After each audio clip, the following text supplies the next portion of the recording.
investissement de 2,6 millions de dollars destiné à soutenir le secteur bioalimentaire.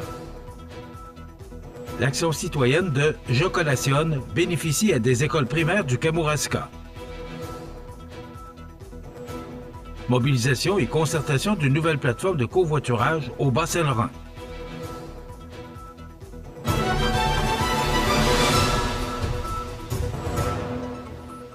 Mercredi 2 octobre 2024. Bonjour mesdames et messieurs et bienvenue à votre bulletin d'information sur le réseau de télévision CMA-TV. L'entente sectorielle de développement du secteur bioalimentaire de la Chaudière-Appalaches 2024-2028 a été présentée à la presse en présence des principaux partenaires du monde agroalimentaire de la région de la Chaudière-Appalaches. S'échelonnant sur une période de 4 ans, contrairement à la précédente entente qui s'étalait sur une période de 3 ans, cette nouvelle entente se distingue par un investissement total de 2,6 millions de dollars destiné à soutenir divers projets dans le secteur bioalimentaire. Cette entente appuie le développement du secteur bioalimentaire de la Chaudière-Appalaches par la concertation des principaux acteurs, la valorisation des produits de la région et le support à la commercialisation de ceux-ci. L'entente regroupe le ministère de l'Agriculture, des Pêcheries et de l'Alimentation, le ministère des Affaires municipales et de l'Habitation, la Fédération de l'UPA de Chaudière-Appalaches, la Ville de Lévis et les MRC de la région. Cette entente verra 3 grandes actions qui seront mises en application. La première est de faire découvrir à la population la diversité des produits, des projets, des initiatives et les individus derrière les entreprises bioalimentaires de la région. La seconde est l'engagement dans les différents projets, événements et autres occasions de promotion, alors que la dernière action sera de sensibiliser les entreprises bioalimentaires aux défis et aux enjeux de notre région pour devenir des acteurs sociaux responsables, explique Natacha Lagarde, présidente de la table agroalimentaire Chaudière-Appalaches, la TACA. Autre particularité intéressante de cette entente est que plusieurs projets y sont déjà inscrits et seront, selon les termes de l'entente, mis en action et auront une pérennité dans le temps. Les arrêts gourmands et le programme incitatif à la remise en culture des terres agricoles en friche sont des exemples de projets connus et reconnus et qui, année après année, sont mis en branle et obtiennent des résultats extraordinaires. Cette entente, qui regroupe une majorité d'acteurs importants du monde agricole et agroalimentaire de la région, a enclenché un processus de consultation vraiment intéressant. Tous les leaders et partenaires auront l'occasion, dans les prochains mois, de discuter, analyser et proposer les meilleures solutions possibles pour le développement de notre économie, de notre travail, de notre passion, l'agriculture et l'agroalimentaire, de conclure la présidente de la TACA, Natacha Lagarde. Rappelons que, porteur du projet, l'organisme La Table agroalimentaire Chaudière-Appalaches se consacre au développement du secteur bioalimentaire de la région de la Chaudière-Appalaches. La TACA mise sur la concertation des acteurs afin de concevoir et de mettre en œuvre des actions de développement mobilisatrices et structurantes.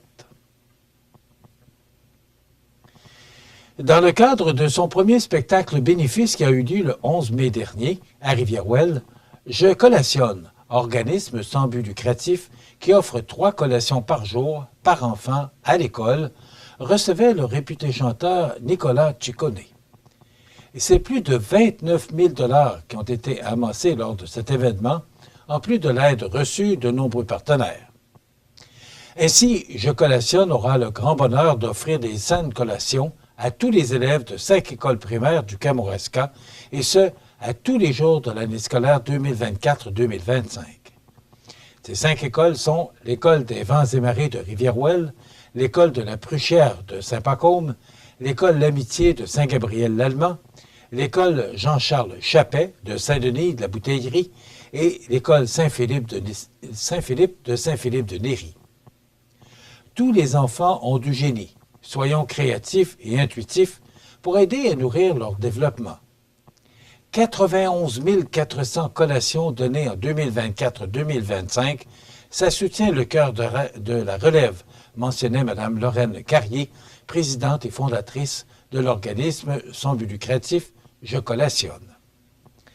La mission de Je collationne s'identifie à donner des denrées alimentaires à tous les enfants dans nos écoles primaires pour bonifier le partage de collations égalitaires pour tous et, ainsi, aider au développement de l'estime de soi de tous les enfants, sans exception, à l'école. Nous misons sur la bienveillance car, pour apprendre, chaque élève a le droit d'être à son meilleur et ça passe par un ventre plein pour un développement sain. L'organisme Je collationne, basé entièrement sur le bénévolat, souhaiterait rejoindre encore plus d'écoles au Kamouraska dans le futur. L'organisme tenait à remercier toutes les personnes dans les entreprises comme dans les organismes de bienfaisance par leur soutien qui se poursuit et qui se transforme entièrement en collation. Mobilisation et concertation d'une nouvelle plateforme de covoiturage au Bas-Saint-Laurent. On vous revient dans 60 secondes. Du 10 au 14 octobre, c'est le Festival de Noix Blanche de Montmagny. Ça débute dimanche 6 octobre avec le déjeuner d'envoi. Jeudi 10 octobre, déjeuner académique et après-midi dansant. Vendredi, retour du Défoule-toi avec les Poffins et The Ultimate Show Band. Samedi, journée familiale et retour très attendu du gala de lutte de la NSPW, suivi d'Alco-Olika. Dimanche, journée 100% country. Lundi, journée de fermeture. Tous les détails au festivaldeloi.qc.ca. On vous attend. CMA TV agrandit son rayonnement de diffusion. En plus de regarder CMA TV sur son site web et sur le câble de Cogeco, vous pouvez maintenant capter la programmation de CMA TV sur le canal numérique 206 ou analogique 14 sur le câble de Saint-Pamphile. CMA TV, partout pour vous. Depuis que mon chum s'est joint au club de marche du centre d'achat, il a changé. Il a commencé à s'habiller comme eux. Il a même recruté notre voisin. J'ai me trouvé ça dans son manteau. Ça sert à quoi? Il fait 6 000 pas par jour. Je pense même qu'il va prendre les escaliers. Quand tu te joins au club de marche du centre d'achat, il n'y a pas de porte de sortie. Vous regardez CMA TV, le réseau de l'information sur la Côte-du-Sud. Grâce à la mobilisation et à la concertation de plusieurs partenaires régionaux, une nouvelle plateforme de mobilité en ligne appelée Embarque Bas-Saint-Laurent voit le jour dans le but de promouvoir des solutions de transport durable et accessibles. Et cette nouvelle plateforme offrira un service de covoiturage à toute personne habitant ou visitant la région du Bas-Saint-Laurent, cette option de transport se voulant plus économique, écologique et socialement responsable et facile à utiliser, l'inscription y étant gratuite. Ce service de covoiturage vise à diminuer la congestion routière, réduire les émissions de gaz à effet de serre et le nombre de véhicules à occupant unique sur la route, tout en renforçant le sentiment d'appartenance des résidents à leur communauté. Par la vision et la volonté des acteurs du milieu à occuper le territoire de manière dynamique et durable, cette nouvelle façon de faire est d'offrir des services accessibles en transport. Développé en collaboration avec les 8 MRC du Bas-Saint-Laurent, les transporteurs et le Conseil régional de l'environnement du Bas-Saint-Laurent, ce projet de coopération intermunicipale a été rendu possible grâce au financement du ministère des Affaires municipales et de l'Habitation dans le cadre du Fonds Région et Ruralité et s'inscrit dans les actions structurantes de mise en place de la Régie de transport du Bas-Saint-Laurent. Nous sommes enthousiastes à l'idée de présenter cette plateforme novatrice qui répond non seulement aux besoins en matière de transport, mais aussi qui favorise également le sens de la communauté et de la responsabilité environnementale, a déclaré Chantal Lavoie, présidente du collectif régional de développement du Bas-Saint-Laurent et préfète de la MRC de la Matapédia. La plateforme est désormais disponible et un soutien est offert pour répondre aux questions des utilisateurs invités en grand nombre à covoiturer et à rejoindre l'aventure collective d'Embarque Bas-Saint-Laurent. Créé par les 8 MRC du Bas-Saint-Laurent, le collectif régional de développement du Bas-Saint-Laurent est un organisme de concertation et de planification dont la mission est de promouvoir et de soutenir le développement économique, social et culturel du Bas-Saint-Laurent, alors que les membres du conseil d'administration sont les préfets des 8 territoires des MRC. La Fédération canadienne des contribuables a publié des résultats d'un sondage réalisé par la firme de sondage Léger, montrant que 59 % des Canadiens sont opposés à l'interdiction par le gouvernement fédéral des nouveaux véhicules à essence et au diesel d'ici 2035. Les résultats du sondage sont clairs. Les Canadiens ne veulent pas que le gouvernement interdise les nouvelles voitures à essence et au diesel, a déclaré Franco Terrazzano, directeur fédéral de la Fédération canadienne des contribuables. Les Canadiens désirent avoir la liberté d'acheter de nouveaux véhicules utilitaires et des camionnettes à essence, et ils sont conscients que cette interdiction entraînera des dépenses considérables pour les contribuables. Le sondage Léger a demandé aux Canadiens s'ils soutiennent ou s'opposent à l'interdiction fédérale sur la vente de nouveaux véhicules à essence et au diesel. Les résultats montrent que 59 % s'opposent à l'interdiction, 29 % soutiennent l'interdiction et 12 % ne savent pas. Parmi ceux qui ont une opinion arrêtée sur la question, 67 % des Canadiens s'opposent à l'interdiction fédérale des nouveaux véhicules à essence et au diesel.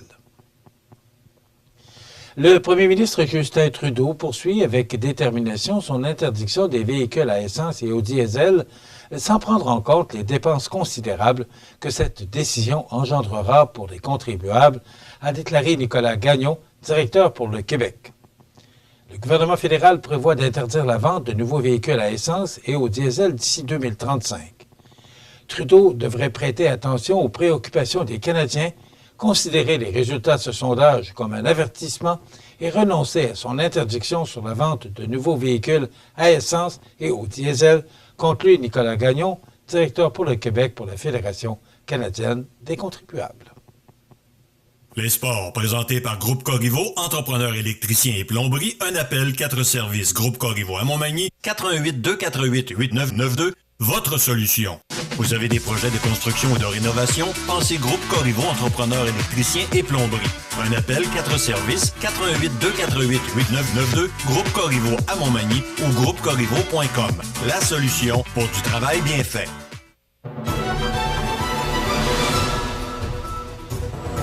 C'est vendredi que se mettra officiellement en branle la saison 2024-2025, la 13e de son histoire de la Ligue de hockey Côte-Sud. Toutes les formations, au compte de 8 équipes qui étaient en action l'an dernier, sont de retour. Giovannina de Sainte-Marie tentera de ravir à nouveau le titre de champion de la saison régulière et des séries éliminatoires. Les 7 autres formations du circuit sont le Pavage Jéricho de Saint-Jean-Port-Joli, finaliste en 2023-2024, le Décor Mercier de Montmagny, les Éperviers de Saint-Charles, le Plastique Mort de Saint-Damien, les Mercenaires de Lotbinière, le Family Prix de Saint-Joseph et les Hunters de Saint-Prosper. Chaque équipe disputera un calendrier de 20 parties et, contrairement à l'an dernier, les divisions Est et Ouest seront remplacées par un classement général à 8 équipes. Au terme de la prochaine saison, les 8 formations du circuit, sous la présidence de Jean-Daniel Sanson, qui se classeront pour les séries éliminatoires, affronteront leurs adversaires dans une formule unique d'un 4-2-7, et ce, jusqu'à la grande finale pour l'obtention du précieux trophée de la grande finale. 3 matchs sont présentés pour débuter la nouvelle saison 2024-2025 ce vendredi 4 octobre, alors que Saint-Prosper visitera Saint-Jean-Port-Joli. Les Éperviers de Saint-Charles recevront la visite du Décor Mercier et le Giovannina rendra visite au Family Prix de Saint-Joseph. Et le lendemain, samedi 5 octobre, le Plastique Mort de Saint-Damien lancera sa saison locale en recevant la visite des Mercenaires de Lotbinière à compter de 19h30. Voilà ce qui complète votre bulletin d'information de ce mercredi 2 octobre 2024. Dans un moment, les prévisions de la météo. Voilà, c'est tout pour l'instant. Bonne journée, mesdames, messieurs. Pour joindre la salle de nouvelles de CMA-TV, nouvelles au pluriel @cmatv.ca ou encore 88 281 13 13 poste 226.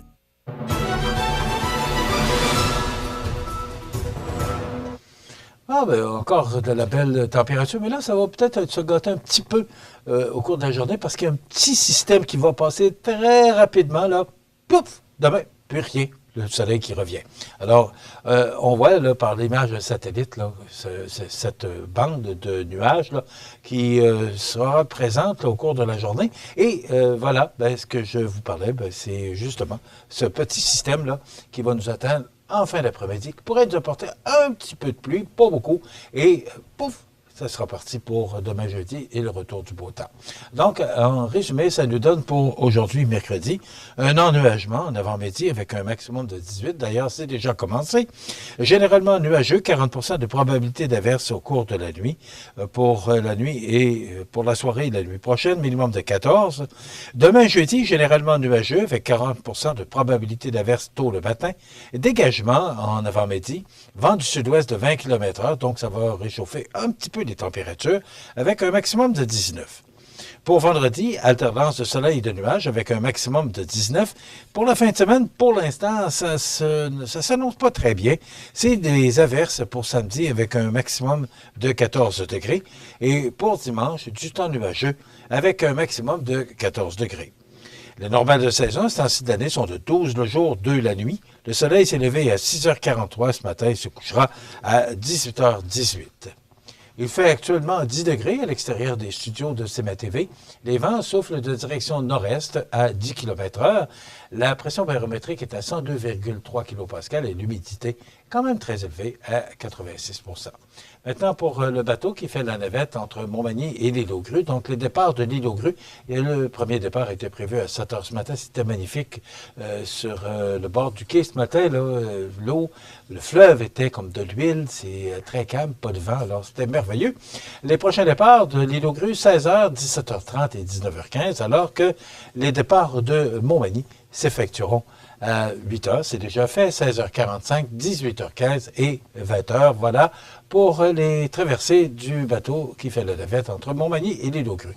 Donc, quelques gouttelettes, devrais-je dire même, en soirée, et peut-être demain matin, ça se dégage, et c'est le retour du beau temps, mais pour l'instant, de la pluie pour la fin de semaine.